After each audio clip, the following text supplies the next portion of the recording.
Hi guys! Panibagong linggo, panibagong weekly vlog na naman. Tara, at samahan nyo akong ibahagi ko sa inyo ang mga naganap sa akin ngayong linggo.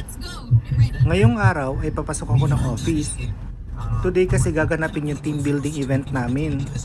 It was originally scheduled last week, kaya lang na-postpone ito dahil sa bagyong Karina. We planned to have lunch out with the team and also black screening for Deadpool and Wolverine. Buti na lang at pumayag yung cinema na i-reschedule yung original screening date namin. Makulimlim nung araw na to at umaambon din nung nasa NLEX ako, pero buti na lang at hindi tumuloy sa pag-ulan. Medyo maaga ako nakarating ng office kaya naman dito ako nakapag-park sa office building namin. Same parking rates lang naman dito sa office namin at dun sa katapat na parking building. Pero syempre mas convenient kung dito na ako sa building magpa-park para hindi na ako tatawid pa. At ito naman yung view from my window. Kitang kita nyo yung kaulapan ngayon, sobrang kulimlim at madilim. Kaya wag naman sana umulan ng malakas today. At dahil maaga nga ako today, nakapag-video pa ako habang nag-work ako. Lunchtime na. And dito kami nagpa-reserve for our team lunch sa Nono's Comfort Kitchen and Bakery. Located dito sa Gateway Mall 2 sa Araneta Center, Cubao, Quezon City. Umorder kami ng Nono's Homestyle Fried Chicken, Classic Bolognese, Truffle Cream Pasta, Tomato and Basil Spaghettini. Nag-order din kami ng Roast Beef Belly, 4 Cheese Pizza, yung bago nilang Carbonara Pizza, at ng Sicilian Pizza. Sobrang dami namin nakain dito sa Nono's. At favorite ko yung Truffle Cream Pasta nila. After ng lunch namin ay bumalik din kami sa office para ituloy yung aming work. Pagkatapos namin mag-work at mag-meeting ay nagpunta naman kami dito sa Platinum Cinema sa Gateway Mall 1. Katabi lang din ito ng Gateway Mall 2 dito sa Cubao. Ito na yung black screening namin for Wolverine and Deadpool.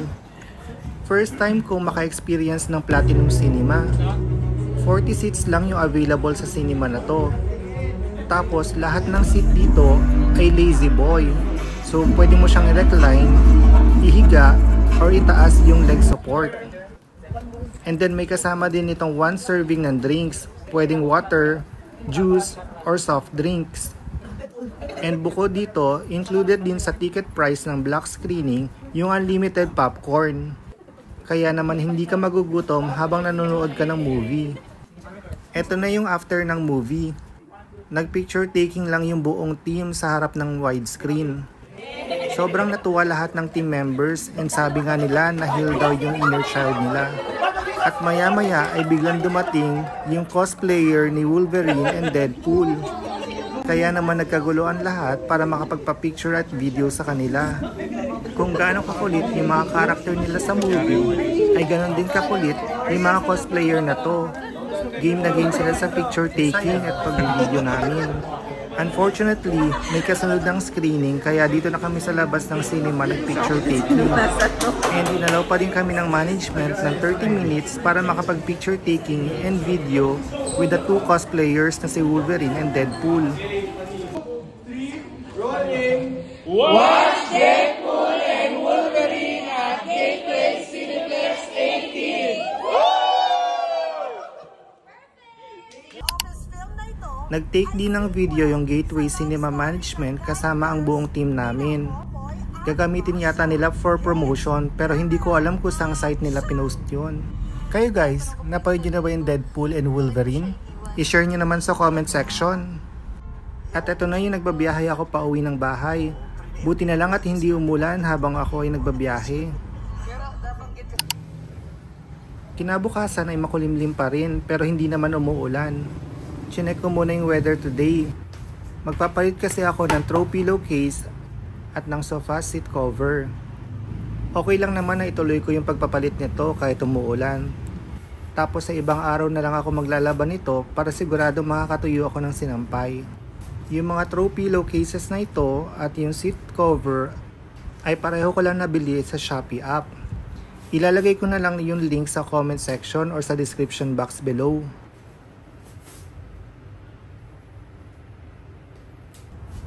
Sobrang natutuwa ako dito sa mga sofa seat cover na to. Yung sofa ko kasi ay gawa sa leather and medyo mainit dito sa Pilipinas. Kaya malaking tulong yung nagagawa ng cotton seat cover na to para hindi naman masyadong pagpawisan or mainitan yung sarili natin habang nakaupo dito sa sofa at nanonood ng TV o kaya nakikipagkwentuhan sa mga bisita natin. Universal seat cover ito. Available yung sofa seat cover sa iba't ibang sizes depende sa size ng sofa nyo. Tapos marami ding iba't ibang kulay na pagpipilian para mag-match dun sa kulay ng sofa na meron kayo. Or pwede din naman iba't ibang kulay kada buwan yung sofa nyo para maiba naman yung feel ng bahay natin. Ang kagandahan din sa sofa seat cover na to ay garterized siya. So parang sumasakto siya at humahapit dun sa mismong foam ng sofa nyo. Hapon na nito at oras na para sa aking 30-minute exercise. Pinipilit ko talaga maging consistent na everyday na mag-exercise kahit 30 minutes lang kada araw. Nakakapag-exercise naman ako araw-araw lalo na kapag nandito lang ako sa bahay, kapag walang lakad, or kapag hindi office day. Nakakamiss lang ako ng exercise kapag pumapasok ako sa opisina or kapag may lakad during weekends. May araw din na sinisipag ako mag-treadmill at umaabot ng 45 minutes to 1 hour ako nag-exercise. Habang nag-exercise ako nito, ay nakasalang naman sa washing machine yung seat cover na tinanggal ko kanina para malaban nito.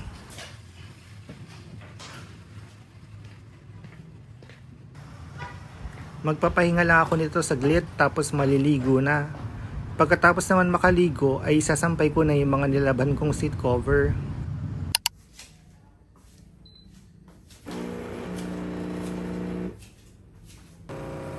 Kinabukasan na ito at nagpe-prepare na ako ng brunch ko. 11 AM usually yung first meal of the day ko. And next noon is merienda na sa hapon. Tapos bihira lang din ako mag-rice. Minsan 1 cup of rice lang for the whole day. For my brunch today, nag-prepare lang ako ng sliced bread, scrambled egg, 2 slices ng spam less sodium, at turkey bacon.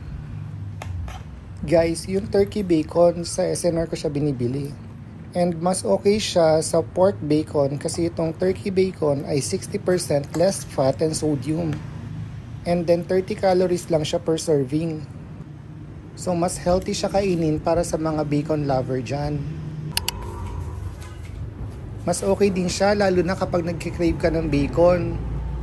Mahilig pa naman ako sa mga bacon sandwich. Kayo guys, mahilig din ba kayo sa mga bacon? After ko mag-brunch, ay kinuha ko na sa sampayan yung mga natuyong seat cover. Today ko na kasi ikakabit ulit to sa akin sofa set. Yung mga seat cover ay available sa 1, 2, or 3-seater size. Itong 1-seater ay medyo malaki pa dito sa foam na ginagamit ko. Kaya naman, ginagamitan ko din siya ng bedsheet clips para magstay siya sa kanyang position. O diba, hindi lang sa bedsheet pwede gamitin yung clips na to. Pwede din dito sa seat cover. Isa pa sa nagustuhan ko dito sa mga sofa seat cover ay pwede mo siyang tanggalin at malabhan anytime you want. Malaking tulong yung gantong sofa seat cover para hindi kagad madumihan yung ating sofa. Lalo na kung tela yung mismong material ng sofa nyo, mas mahirap linisin yon. Ang kagandahan sa sofa seat cover na to ay removable siya at pwede mo siyang labhan anytime you want. Tingin nyo guys, bukod sa gray sofa seat cover, ano pa kayang ibang kulay ang pwede kong i-partner dito sa gray sofa ko? Share your thoughts naman sa comment section guys. Meron ding available sizes para sa mga sandala ng sofa. Garterized din yung backrest cover na to. And available din siya sa iba't ibang sizes, depende sa size ng backrest ng sofa ninyo. Ang nilalagay ko dito ay yung for 1-seater backrest lamang. And then 4 pieces yung in-order ko para malagyan ko lahat ng backrest dito sa sofa ko.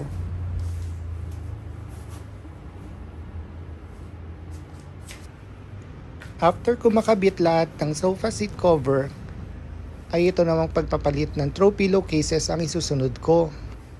Bale, 6 pieces lahat ng throw pillow ko. Tapos yung mismong pillow ay sa Shopee ko lang din nabili. Pati na din itong green throw pillow cases sa Shopee lang din. Kaya ilalagay ko na lang yung mga link sa description section kung saan shop ko sila nabili.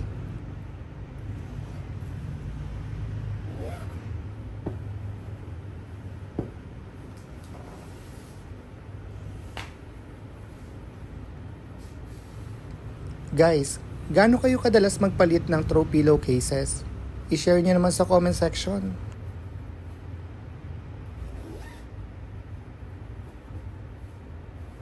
Kapag walang bisita dito sa bahay, ay once a month ako nagpapalit ng throw pillow cases.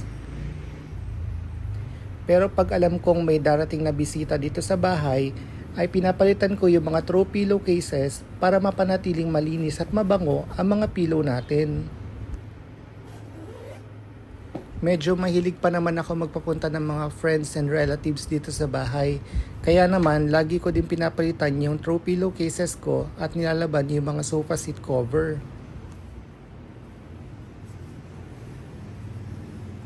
Yun din yung reason kung bakit ako lagi may stock na mga drinks, juice, mga quick to prepare snacks at mga chips dito sa bahay. Lagi din ako may mga stock ng mga disposables tulad ng paper plates, disposable spoon and fork, paper cups, at table napkins. Para anytime na may dumating ditong bisita sa bahay ko ay naka-ready ako. Kayo guys, mahilig din ba kayo mag-entertain ng bisita sa bahay nyo? I-share nyo naman yung mga tips nyo paano kayo mag-prepare pag may bisita kayo sa bahay. And guys, ito na yung last throw pillow na nilalagyan ko ng pillowcase.